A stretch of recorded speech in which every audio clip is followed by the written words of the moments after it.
Good afternoon, Director Kelly, members of the board, or Chairman Kelly, sorry. I hope everyone has been enjoying the beautiful weather as of late. The recent warm temperatures have caused some snowmelt, and we're currently experiencing spring runoff conditions. Unfortunately, I do not anticipate that the Middle Valley will experience the increase in spring river flows that we typically receive during the runoff period. To illustrate current basin conditions, I do have several hydrographs and snow telegraphs to share. The first gauge I have here, the first graph I have is a hydrograph from the Rio Grande near Cerro, New Mexico. It's on the Rio Grande and it's in New Mexico, very close to the Colorado state line. And it's a good indication of inflows from Colorado into New Mexico. Flows were relatively stable in March, hovering between 300 and 400 CFS. And at the end of the month, warmer temperatures triggered some snowmelt, and that also triggered an increase in flow. However, this was fairly short-lived because cooler temperatures coupled with the state of Colorado starting their irrigation season on the main stem brought flows down fairly quickly, as you can see in this hydrograph. And now flows at El Cerro are now about 100 CFS. To meet its compact delivery obligations, Colorado is targeting a 10% delivery of flow measured at the Rio Grande at Del Norte gauge, which is their inflow index gauge on the under the Rio Grande Compact. And so this means we should not expect meaningful contributions from Colorado inflow this year. There's going to be fairly minimal inflow from the state of Colorado. The next graph I have is a snowtail graph from the Taos Powderhorn snowtail site, which monitors snowpack in the upper Rio Grande in New Mexico. This is a high elevation station at about 11,000 feet, and it's just beginning to show some signs of snowmelt.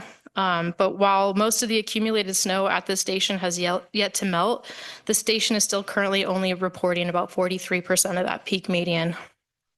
So composite snowpack conditions in the upper Rio Grande and Rio Chama in New Mexico are about 26% of the median. While there will be some additional inflow on the main stem of the Rio Grande from snowmelt and the Sangre de Cristos, it will be well below what the basin typically experiences.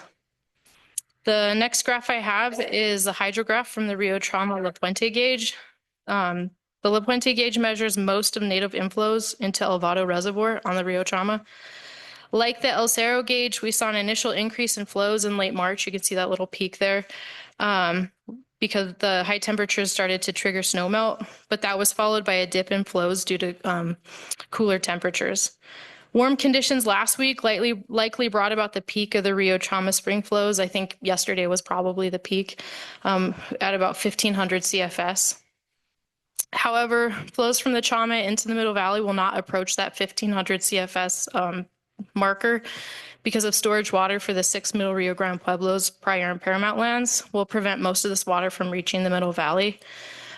Water needed for Middle Valley use will be bypassed through El Vado and Abiquiu dams, but those additional flows will be retained in storage for the prior and paramount lands. The next graph I have is the snowtail graph at Chimita, and this is a snowtail station. It's relatively low elevation, about 8,000 feet above sea level, and it contributes to Rio Chama flows. And pretty much all low elevation snow has melted off by this time. So the next graph I have is of Abiquiu releases. This is on the Rio Chama as well. This hydrograph measures all the releases from the Abiquiu Dam. Flows below the dam increased to 140 CFS in early April to meet Rio Chama Acequia Association irrigation demand. And that increased to nearly 400 CFS in recent days because the La Puente flows peaked up high enough to bypass water for Middle Valley use. And as you can see on the next graph, this illustrates, so the black line is the La Puente gauge, and that blue line is outflow from Abiquiu. So that space in between those two is kind of indicative of P&P storage in El Vado.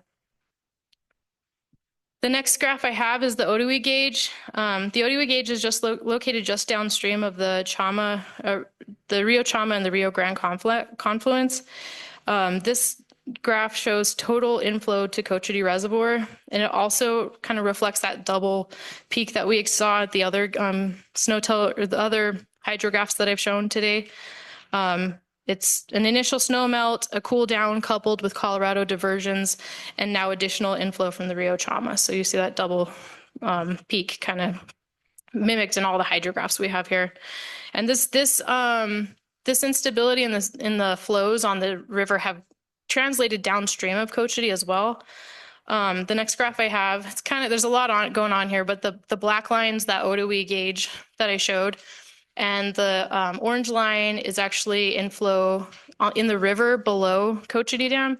And that blue line is the Cerro gauge. So this graph just kind of shows some of how the Corps responded to the brief spike in the river flows up at Otoe. The Corps increased flows from 750 CFS to 850 CFS for one day. So it's 150 CFS increase for one day. Despite MRGCD requesting a smaller increase in flow below the dam because there was an observable decrease in flow upstream. So you could tell at the Cerro gauge upstream of the dam, flows were coming down.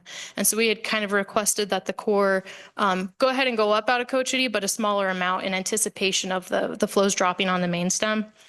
But the Corps went ahead and went up 150 CFS, and then the next day decreased 100 CFS to 750, and then that followed the next day by a decrease to 650, and then two subsequent daily 50 CFS decreases where we ultimately ended up at 550 CFS total release from Cochiti.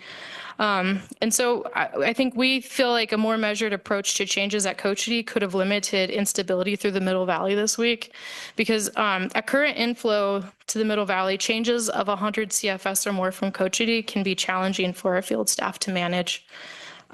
Today, current release from Cochiti is up to 750 or 700 CFS for Middle Valley use. So MRGC is not authorized to store any native Rio Grande water this year due to Rio Grande compact restrictions. Native Rio Grande water is water that is in the Rio Grande Basin and got there through a natural process, so rain, snow, groundwater inflow. Native Rio Grande water must comply with the rules of the Rio Grande Compact. Both New Mexico's about 124,000 acre feet of Rio Grande Compact debt and Rio Grande project storage being below 400,000 acre feet would have prevented MRGCD from storing native Rio Grande water this year. However, even without compact restrictions, the hydrology on the Rio Trauma would likely not have supported any native Rio Grande storage for MRGCD this year. The Trauma is not expected to produce enough water to store the calculated volume for PMP storage this year, and MRGCD would not have been able to store native water until the PMP water had been stored. So regardless of compact restrictions, we likely wouldn't have been able to store any native water. MRGCD is expecting a 45% San Juan Trauma allocation this year, totaling less than 10,000 acre feet. San Juan Trauma water is water that's imported from the San Juan Basin and is not subject to the compact rules, which is why MRGCD is able to store it even though there are compact storage restrictions in place. We anticipate needing to begin releasing San Juan Trauma water sometime in May, but this is condition dependent.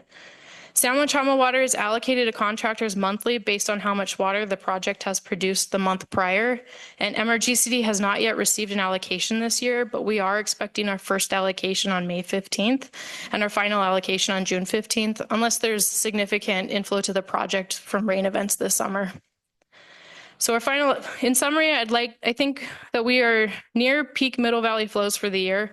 MRGCD has very limited ability to augment natural river flow.